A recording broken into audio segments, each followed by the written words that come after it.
In England, I just went to Manchester United, right? Yeah, Old Trafford. Yeah, How is that? Old Trafford. How is that? Is that a modern or what? Old Trafford's old. It's old. That's the one we went to. Yeah, okay. Yeah. Okay, so let's... Vamos. Fala galera, tamo aí chegando, Bota Ponta Podcast, eu, Coach Lil, com meu parceiro Wilson Egídio, da onde, Wilson? Times Square, Nova York, mais uma vez. E hoje nós estamos aqui com o nosso convidado aqui especial aqui, o Vitor. Eu vou falar com ele igual o Thiago Reis, seu nome e seu bairro, se apresenta aí então pra galera aí. Eu sou Vitor Jerônimo, nasci em Betim, moro aqui em Nova York, tem, nossa, nem sei, 16 anos agora. 16 anos agora. Qual a sua vida toda? A maioria da minha vida, mas eu sou brasileiro, Sempre. Então, mas a gente então tem o prazer de estar com o Vitor aqui, é uma pessoa do futebol, né? Como a gente falou, nasceu em Belo Horizonte, mas tem a vida... Nasci em Betim, pertinho. Eu sempre vi Betim como Belo Horizonte. É pertinho mesmo. Barreiro, cidade industrial. É. Mas então, o Vitor é amigo da família, né? Tem o pai, o Newton aí, o pessoal tá em Pratinha, região de Pratinha agora lá, curtindo a roça. A mãe Eliette, né? E o irmão, o irmãozão, Lucas. Isso. Então, mas o Vitor tá com uma... Né, como eu falei, ele nasceu em Belo Horizonte, mas estudou aqui e já está aqui há vários anos. E hoje ele é ele tem uma função, né, um cargo com o Queensborough, que é um time profissional, né, e ele vai falar um pouquinho mais sobre essa estrutura deles e os objetivos. Né. É um time que tem esse vínculo com o Davi Villa, que é o famoso Davi Villa da Barcelona, campeão mundial. Mas então, e conta pra gente então você saiu do Brasil, como me disse, com 4 anos de idade, né? 5 anos. 5. Lembra de futebol lá? Jogou bola de rua? Como é que foi essa coisa? Ou muito novo? Muito novo. Tipo, eu comecei a jogar futebol mesmo foi aqui. É até engraçado, porque eu não joguei muito futebol no Brasil. Quando eu cheguei aqui, cara, eu gostei muito de beisebol. Eu gostei muito de beisebol, eu lembro. Cara, eu achei beisebol a coisa mais legal e eu até tava querendo jogar beisebol, mas claro que com os pais do Brasil não deixou. Graças a Deus. Mas, então, tipo, no Brasil, eu sempre gostava de futebol, até tem vídeo meu, mesmo antes de saber andar com a bola, né? Camisa do Galo.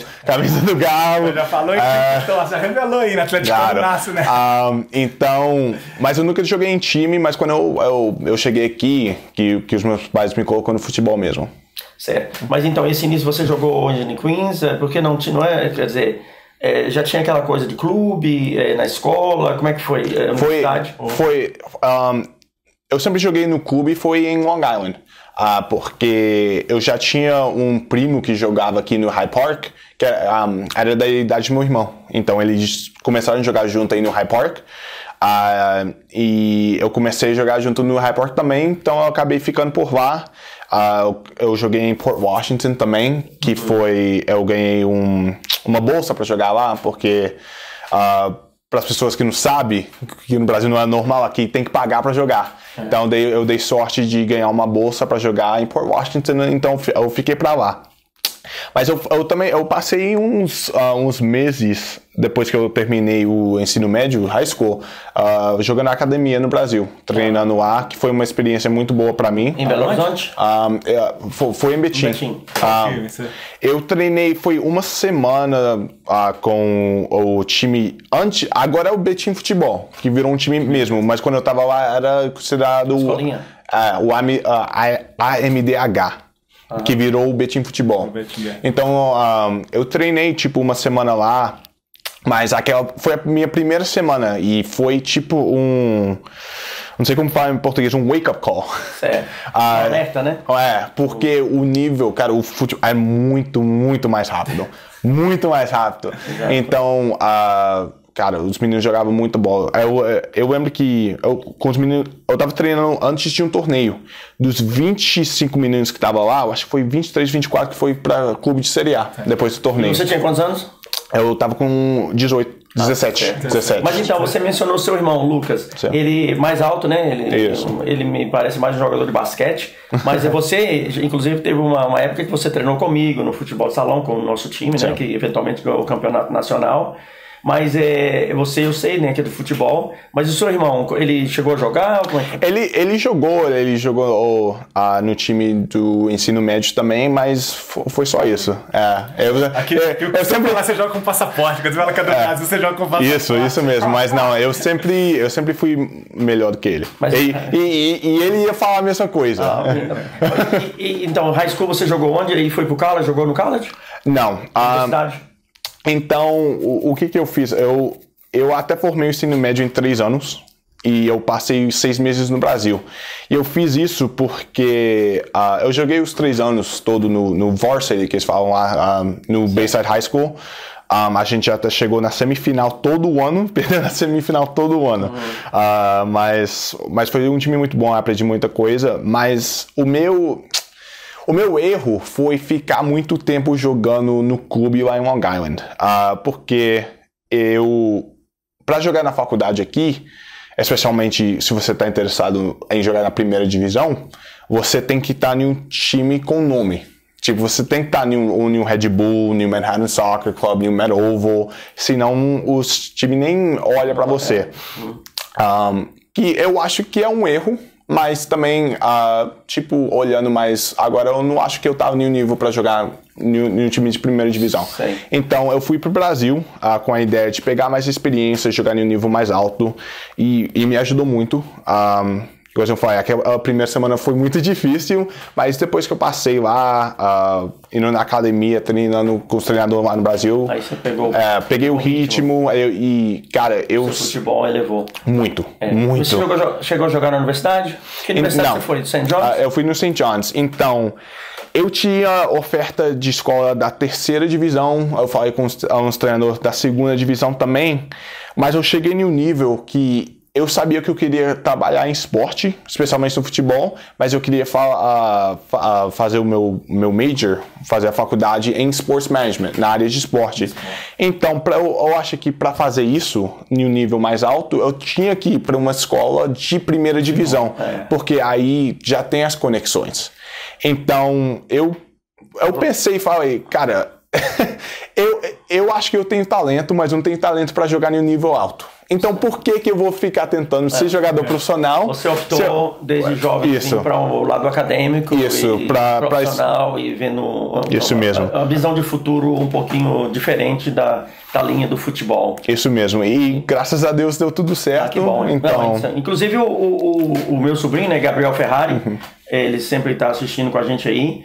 Ele, né, como você, ele ao contrário, ele nasceu aqui, você conhece bem, jogou em vários níveis aqui, jogou na primeira divisão na Itália, Série A com Sampdoria, jogou na seleção dos Estados Unidos, mundial.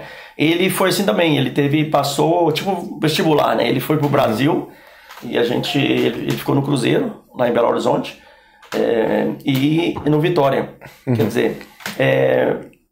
Para pessoas, né, como você e o Gabriel, que se tem oportunidade, ou família, ou amigos, eu acho importantíssimo, porque como a gente estava falando anteriormente, né, essa questão de até mesmo num nível profissional, se a gente olha hoje os jogadores top dos Estados Unidos, né, ou de nível universitário, a gente não vê, né, como é a sua opinião, o nível universitário como uma escola, né, eficaz, né, para desenvolver o atleta para um nível mais alto. E no seu caso foi o que aconteceu, né? Você teve que descer para o Brasil para fazer esse estágio lá, o que foi benéfico para o seu futebol. Mas então, e agora você está com o Queensboro, né, que é o time do Davi Villa. E conta pra gente então um pouquinho desse projeto e logicamente a gente já tem falado sobre isso, uma possível intercâmbio, né, e uma parceria com os projetos nossos lá, o The Wilson Favela Project e o Camaçariense em Salvador. Mas fala um pouquinho pra gente aí desse projeto seu aí do Queensboro, os objetivos, o que você almeja. E explica também, pessoal, que no estado do Brasil, o Queens ele fica na região onde está a maior comunidade brasileira, que Nova York ela é formada por 5 condados, Aí você tem Manhattan, que todo mundo conhece, é o centro, mas você tem o Bronx, o Brooklyn, você tem a Queens, ilha e o Staten Queens. Island. Então são essas regiões que formam. E o Queens é onde é que concentra a nossa maior comunidade brasileira. Até eu abraço Ricardo, o pessoal do Rio Marketing eu conheço. Então com essa turma toda trabalhando lá. Então ali que está a nossa concentração de brasileiros. E coincidentemente, né, o clube é nessa região. Isso. Então você que ele mora na região lá também, que está um pouco mais a Jackson Heights, né, mas ele está lá. Ele fala pra galera como é que é o Queens, e aonde que o clube localiza, se está perto da comunidade brasileira, se não está, aí depois você entra na história do clube. Então, igual a gente falou de Queens, Nova York é muito grande. Então, dentro de Queens, o estádio que a gente está construindo vai ser em Jamaica, que tipo de trem de Astoria, onde que fica a maioria dos brasileiros, meia hora, 45 minutos. É BH Contagem. Isso mesmo. Então, tipo, é uma área que tem muito trem, muito ônibus, é pertinho de chegar. Então, para os brasileiros, para ir para lá, é fácil. Então, a gente é o primeiro time de futebol profissional no bairro de Queens. A gente vai ser o primeiro time de futebol a construir um estádio de futebol em Nova York. Para os brasileiros que não conhecem, tem 2 outros times na primeira divisão aqui, que é o New York Red Bulls, mas eles jogam no estádio em Nova Jersey, que é aqui do lado. Então não é em Nova York. Sempre na Mendes eu conheço, é lá em Nova Jersey também, é longe. É muito longe. De Newark, você tem que pegar uma via. Eles estão longe de Nova York, mas é marketing, né? Pra você tocar nesse assunto. Porque o New York City também treina do lado de lá, mas é primeiro em Nova York. Eles treinam na NUT, né? Que é divisa, Nova Jersey. É mais pra upstate New York. Mas o Red Bulls é 100% Nova Jersey. Sim, 100% Nova Jersey. Mas o nome é New York Red Bulls. E o New York City FC, que foi até campeão do MLS Cup ano passado, ele joga em um estádio de beisebol dos Yankees. Então, eu quero que eles também construam um estádio, porque ia ajudar muito a crescer o futebol aqui, mas é coisa que no futuro. Então, a gente vai ser o primeiro estádio de futebol que, cara, eu nem acredito que tá gastando tanto tempo para construir um estádio de futebol aqui, porque tem muito torcedor aqui. E é para quantas mil pessoas, você sabe mais ou menos? É um estádio bem pequeno para começar, 7.500. Mas para quem não tá no Brasil, tá entendendo? Ele citou New York Red Bulls, que tem uma puta de estrutura, que vem da Áustria, dos países lá da Europa, muito dinheiro, eles jogam no chiqueirinho. Eu já fui lá, meu amigo Reza, eu tenho um amigo que é jogador profissional, então eu tenho muito acesso ali. O estádio lá cabe 22 mil pessoas. É estádio de brincar no Brasil, viu? Ele tá falando que às vezes você tá no Brasil, tá imaginando, mas o Red Bulls, que é o grande Red Bulls, eles jogam no chiqueirinho, que pra quem jogou bola na América, conhece o CT de Santa Luzia, é quase aqui dali com 20 mil cabeças dentro. Então é um estádio grande, tá? Então o pessoal que as proporções aqui é Brasil, aí o cara já pensa um Maracanã e você fala 7.500, o cara fala, pô, isso mesmo. Que parar aqui. A gente não tá construindo um Maracanã. Talvez no futuro, mas agora... local, né? Mas a vantagem de um estádio pequeno é que, por exemplo, no Brasil você não tem 60 mil, 50 mil, a média do público brasileiro é quanto? Se você tem um estádio de 20 mil pessoas, né, ou até mesmo de 7 mil, poxa, qualquer jogo é casa cheia. Isso mesmo. Então aqui pro ambiente, né, para aquela atmosfera ali do futebol, eu acho ideal, né, e quer dizer, mas parabéns, espero que as coisas aconteçam, né, com relação ao estádio, mas em progressão, o Queensboro, como que tá hoje, né? Eu sei que vocês têm categoria de base e o plano conta pra gente um pouquinho desse, onde que tá hoje. Então, a gente tá começando com a base de tudo. Então, a gente tem um time sub-19, se você ir na nossa página no Instagram, você vê todos os resultados, todas as fotos que a gente posta, tudo sub-19. A gente tem a moradia, que para os brasileiros é muito normal, não é normal aqui. A gente é completamente grátis, os meninos não têm que pagar nada, que de novo para os brasileiros é normal, aqui não é normal. Não é normal. Então a gente tem um sub-19 que começou ano passado, os moleques são muito bons de bola. Nível de seleção mexicana, sub-15, sub-17, a seleção americana, caras que estavam jogando... tinha até um chileno que estava jogando Libertadores sub-20 ano passado. Então, jogadores de muito talento mesmo. A gente tem um time feminino que jogou durante o verão. Até tinha uma brasileira que eu consegui trazer aqui, que estava jogando no Fluminense e na seleção sub-17. Então, a gente está criando essa base primeiro, depois o profissional é planejado para começar em 2023. Pois é, mas essa base, você entrou no assunto, então a base aqui, como é que funciona? Você está com o sub-19, você tem as categorias abaixo, porque o pessoal não sabe no Brasil, aqui futebol, já falou, futebol aqui é pago, aqui não existe uma estruturação igual o menino já chega com 10 anos no Brasil, a gente tem o caso aí do Hendrick com 10 anos, do Estevão, Messinho, os moleques chegam com 10 anos com noção tática de brand e vai para cima, a gente sabe que aqui não é assim, não funciona assim. E como é que é essa ideia que vocês têm do clube para essa formação de base, né? Que a gente sabe que é o sub-10, sub-12, sub-14, porque do 15 adiante é fácil trabalhar. Agora, o anterior, como é que é a ideia sua? Sim, até que eu acho que o mais importante é esse sub-10, sub-11, porque é aí que eles aprendem um futebol mesmo. Mas, como a gente é um time que está começando agora, a gente foi fundado em 2019 e depois o mundo parou por 2 anos. Então, a gente realmente começou ano passado. Então, neste momento, a gente só tem o sub-19, mas o plano é ter o sub-17, sub-15 no futuro, mas a gente tem essa conexão com o DV7 Academy, que começa com 5 anos de idade. Mas está começando a ser mais normal aqui nos Estados Unidos. O Red Bull, o New York City FC estão pegando esses meninos com 7, 8, 9, 10 anos de idade. A coisa que eu acho que eles fazem no Brasil, que tem que começar a fazer aqui também, que é muito normal no Brasil, sub-7, sub-8, 9, 10, só joga futsal. Não joga nada de futebol no campo. Grande, é só futsal, que ajuda muito. Mas eles estão começando a propagar e a incentivar o futebol de salão, você está falando? Não. Aqui ainda não. Aqui não. Aqui tá longe, futebol de salão, aqui tá longe. Mas eles estão começando a pegar os meninos com 8, 9 anos de idade, é mais normal agora. Eu até, quando eu estava fazendo um trabalho de scouting aqui, cara, tem uns meninos que estavam jogando lá em Reynolds Island, com 10, 11 anos, que são craque. Eu tava lá com um amigo meu que trabalhava no Red Bull, ele tá no FC Cincinnati agora, mas ele tava no Red Bull uns 10 anos, que já tava falando com o treinador que ano que vem eles iam ir lá pro Red Bull. Então, eles estão começando mais e mais novo e eles estão pegando essa mania aqui nos Estados Unidos. Então, Vitor, você mencionou aí rapidamente, né, o nome DV7, e para quem não sabe, o Queensboro, né, o seu clube, é vinculado com o Davi Villa, né, o famoso Davi Villa da seleção espanhola, do Real Madrid, do Barcelona, mas ele tem essa conexão, né, e que favorece os dois lados e logicamente usando, né, com o nome do Davi já facilita as coisas mas então, e você então atualmente qual a sua função lá e o que você faz hoje em dia? Sim, então, igual eu falei,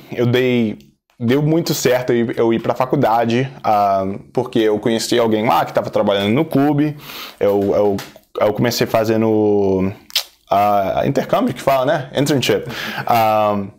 E depois eu comecei a trabalhar oficialmente com o clube ano passado, em agosto, trabalhando mais no lado de marketing. E como eu dei muita sorte que é um clube novo, então a gente não tem muita pessoa trabalhando, eles gostaram do trabalho que eu estava fazendo, mas eu deixei de saber que eu queria trabalhar mais no lado esportivo. Então, o Luiz Gutierrez, que era o nosso diretor técnico, hoje em dia está trabalhando no Real Madrid,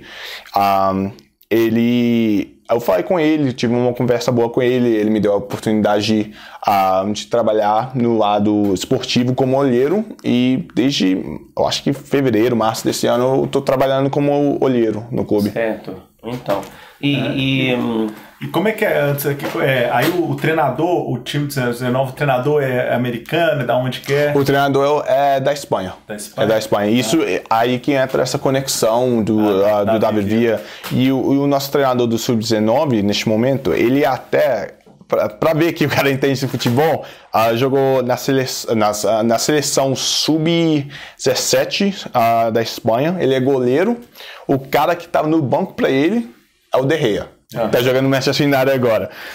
Ele jogou no Real Madrid, categorias de base, e no Barcelona. Então, entende de futebol mesmo.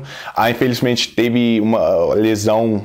Eu não sei se foi uma lesão, se teve várias lesões no joelho, que infelizmente ele teve que aposentar muito cedo, até... Tipo, hoje em dia ele nem pode jogar, tipo, uma peladinha não, porque qualquer coisa no joelho não pode andar mais.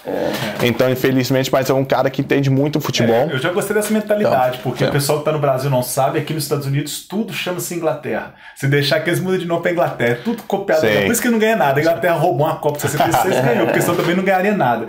Então, essa ideia que ele tem de trazer o pessoal espanhol, eu já tô gostando, que já sabe mais do que os ingleses, então já sabe mais do que os americanos.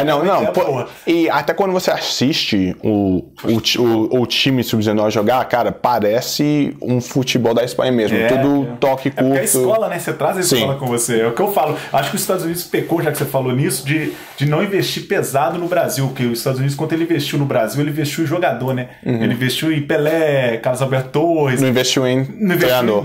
Porque o Japão, que hoje é uma potência no futebol, a potência do asiático fez o contrário, né?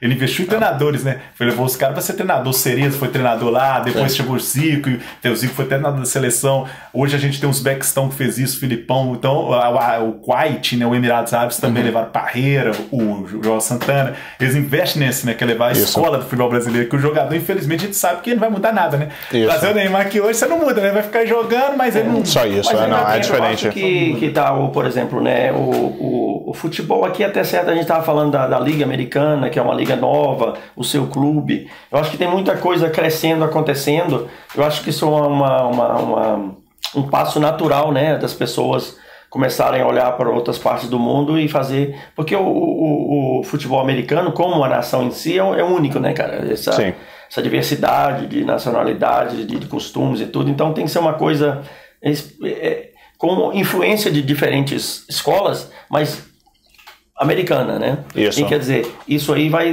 ter vai tomar um tempo. Mas então, aí você, agora voltando para o Brasil, você acompanha o Campeonato Brasileiro. Sim. Tem a final amanhã, né? Flamengo e Corinthians. Depois tem a final da Libertadores, né? Você falou que é atleticano? Sim. Fala para nós aí sobre o Galo. O que você acha do Atlético esse ano? Porque como é que tá o ano? Esse ano... Cara, esse ano foi um ano normal pro Galo. Ano passado que não foi normal.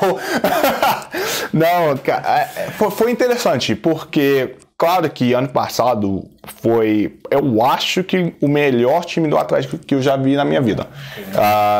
O time em 2013, que ganhou a Libertadores com o Ronaldinho, foi top, mas eu acho que o time ano passado um nível muito mais completo. E o futebol que a gente jogou ano passado, cara, a gente quase ganhou tudo. Só não ganhou a Libertadores. Cara, a gente só da Libertadores invicto. Só um empate com o Palmeiras de novo. Por erro do Cuca.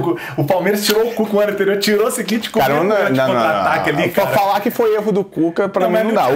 Caramba, porque não põe a culpa no Hulk, né? Porque o pessoal põe a culpa no Hulk, de pênalti pra cá, pra lá, e no ano seguinte que o pipocou, mas eu não acho. Eu acho não é coisa de futebol, né? Eu acho que acontece. Sem querer apontar a culpa de quem, eu acho que é coisa de futebol.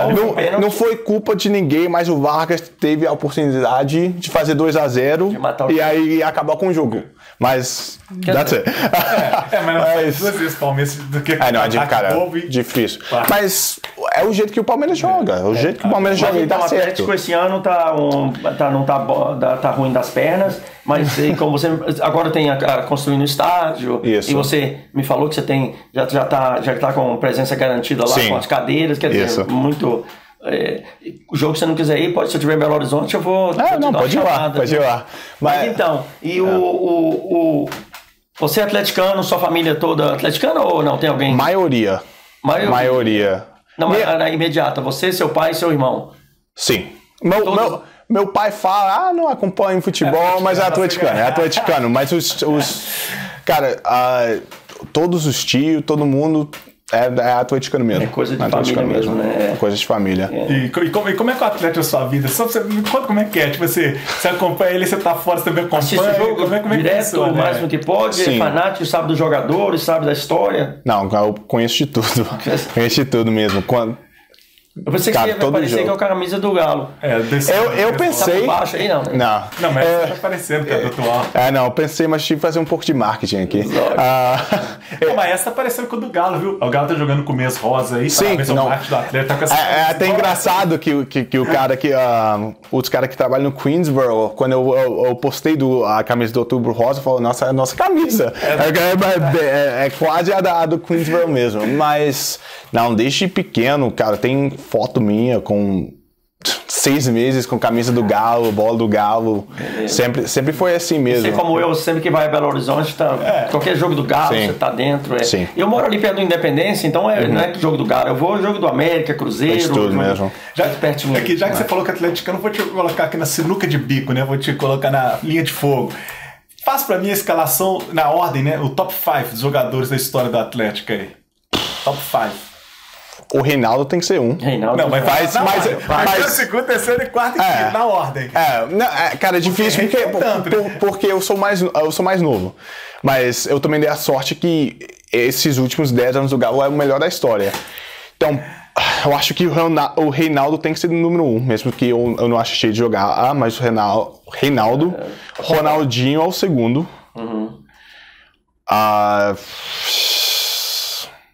Nossa. Porque o Hulk eu acho que tem que estar aí, mas eu acho que 3 é muito alto. O que o Vitor fez pro Galo também. Ok. Dá o top 5 então. Reinaldo, Ronaldinho, Hulk, o Vitor. Nossa. Quem mais você pode imaginar aí? Mas tem uns caras dos anterior, tem o Tele Santana, tem uns caras assim que eu não lembro porque eu só ouvi das histórias, mas são grandes. Dario, da Maravilha, pô. Pra mim é mais fácil falar dos caras que eu conheço. É verdade. Então faz a classificação do que você conhece, então. Então, o Ronaldinho tem que ser o primeiro. Ronaldinho, o Vitor. Hulk 3. Tem o El Silva, tem o Hever. Você não viu o Marques, cara?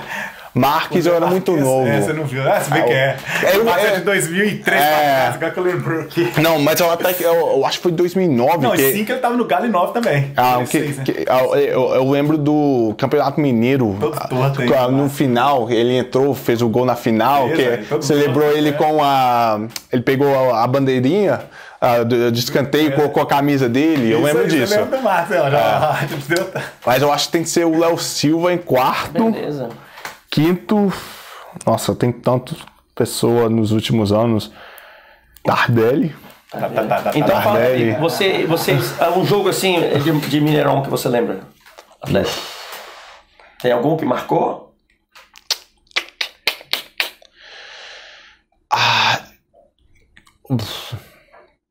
Nossa. Eu não tenho a sorte de morar no Brasil pra estar lá em todos os jogos, infelizmente. Então... Deixa eu ver qual que você vai falar. Eu não tenho ido em nenhum jogo que foi muito memorável, assim. Eu tava no primeiro jogo do Campeonato Brasileiro esse ano, que a gente ganhou, acho que foi 2-0 do Inter, que o time ainda tava jogando bem, que foi bom. Então... Eu não tenho muito jogo marcante assim, não, porque toda vez que eu... Você não foi, mas tu falou assim, qual jogo marcante você tem na sua memória do Atlético? Nossa. Lembra aí. Cara, aquele jogo contra o Tijuana. Esse eu tava, por isso que eu tô te perguntando. Aquele jogo contra o Tijuana. Eu lembro, eu tava assistindo aqui. Claro, ao final da Libertadores, segundo jogo, não consegui dormir a noite antes. Meu irmão pagou 300 pau no ingresso pra ele. Não tinha ingresso mais, foi recorde, né? O pessoal não sabe, é recorde até hoje, por isso que pareça, é recorde até hoje de bilheteria, pra você 10 anos depois, com os ingressos lá no topo. Sim, todo mundo foi. A minha família inteira estava lá, os meus tios estavam no jogo contra o Tijuana, estavam na final, então é jogo que eu assisti aqui, mas eu não estava lá. Ano passado, contra o Bahia, cara, eu nunca vou esquecer, eu tava até trabalhando com o Queensboro já, a gente tava na Flórida, porque o Sub-19 tava jogando um torneio nacional, e eu tava lá assistindo o jogo contra o Bahia, a gente tava perdendo 2-0, a gente alugou um Airbnb, uma casa lá, a gente tava assistindo, todo mundo junto, tava perdendo de 2-0, quando a gente fez a virada, o jogo acabou eu comecei a chorar, igualzinho bebê. Cara, na frente de uma casa cheia, tinha umas 5, 6, 7 pessoas lá que trabalham junto comigo no Queensborough, eu comecei a chorar. Então, eu acho que o mais marcante pra mim foi aquele mesmo. Então você é atleticano mesmo, passou no teste. Sim, eu acho que sim. Eu até tava querendo ir, eu lembro que se a gente ganhava contra o Palmeiras, sempre é o Palmeiras, porque o Flamengo tinha empatado contra o Grêmio, se o Galo tinha ganhado em São Paulo, a gente podia ser campeão contra o Fluminense em BH. E eu falava que se dava isso, eu ia pagar a viagem para ir lá, eu e meu irmão. Mas a gente empatou, então acabou, prorrogou mais um jogo. Eu tava na Flórida, eu tinha que trabalhar, não dava certo. Antes de entrar na seleção brasileira com ele aqui, nós já vamos falar o seguinte: eu vou fazer um trabalho de marketing para ele aqui, para ele apresentar lá pro Queens. Cara, eu, se fosse você, já estaria projetando um trabalho para trazer o Atlético. Você vai na comunidade brasileira, o pessoal que não sabe em Boston, né? Nós mineiros mandamos Boston, lógico, tem todos os brasileiros de todo o Brasil, não é só nós mineiros que estamos lá, mas lá em Framingham, cidades, nós temos uma possibilidade de ter 60%, 70% locais de Minas. Então, ou seja, torcida do Atlético Cruzeiro ferve. Então, os projetos que você apresentar para o Queens lá, de trazer o Atlético aqui, seria o ideal. Porque vai encher, com certeza, você sabe como é que a torcida do Atlético vai encher, e é uma coisa que o clube do Atlético igual você falou, hoje ele é referência, é tríplice coroa, é o atual campeão, não acabou o campeonato ainda, não tem campeão de nada, o Atlético é ótimo no Brasil atualmente, o melhor, porque não tem campeão de nada. Agora que vai começar a sair um campeão aí de Copa do Brasil, mais pra frente de um brasileiro de Libertadores, mas até o momento é o Atlético. Então, se você já apresentava pra segurar, entendeu? Porque com o Atlético tá mal esse ano, você já apresenta a coisa que no futuro, cara, um sonho meu que eu tenho pro Queensborough, e nem só o Queensborough, tudo, os 3 times de Nova York, é tipo fazer um New York City Cup.